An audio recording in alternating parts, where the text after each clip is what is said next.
Alright guys, back with another Plant Mom video, and mind you, there is a playlist for all of my videos with plants, and if I missed some and forgot to put them on playlist, I'm going to do my best to get them all in one playlist for you guys.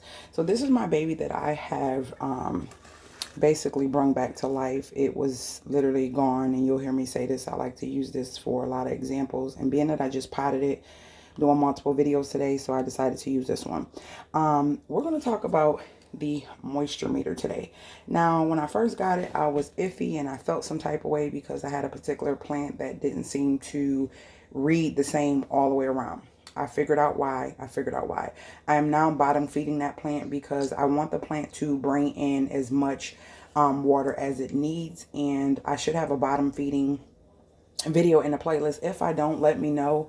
I need to probably add that in there because I did talk about bottom feeding a couple times, but I might do a direct video showing you bottom feeding if I didn't. Okay, so with the moisture meter, you want to be able to get down into the soil. That's why when you repot your plants, you don't want to pack them tightly. This is going to help you with knowing if it's time to water. Some plants like to be moist all the time, and then some plants don't like to be too moist. So you really want to try to keep your meter within from dry to like here, going over to the end of moist. You really don't want to keep it wet.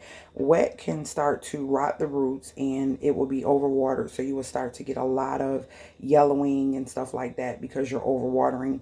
And sometimes it can be browning. It's kind of weird, guys, because some say yellowing is overwatering. Some say brown is overwatering. I say just get to know your plant because you just never know. Because I had a plant that was yellowing and it had nothing to do with the watering because it wasn't too wet. So, you know, it's kind of like a child. You have to figure out how they work, what they need, and give them what they need. So I just repotted this. So this plant should be moist because I don't water them till they're wet. And I always make sure I have drainage holes under my pots. And these are some drainage holes that I drilled into this pot. This was a pot from an old Sansevieria, which is called like a mother-in-law's tongue or a snake plant. I don't know all these words. I'm trying to learn them. But yeah, so I repotted this bad boy in here because it was just one little leaf, and it used to be in a pot, like a little small pot, and I no longer keep it in that because it's growing and it needs more space for the roots to grow for all the other new leaves. So today we're going to use this and show you how it works. So you want to get it in there and kind of wiggle it because you don't want to break the roots or anything. You want to kind of wiggle it and get it down in there. And you see that? It's perfectly moist. It is not too wet, not too dry. It is perfectly moist. And it should be about the same all the way around. You see that? It's still in the moisture area. And this is the way you use it to find out what it is you need to do. Now, seeing that I have a little bit of dryness on this side, I will take it, put it in my tray. I use the IKEA trays for so much. And I will put some water in it like that. Right?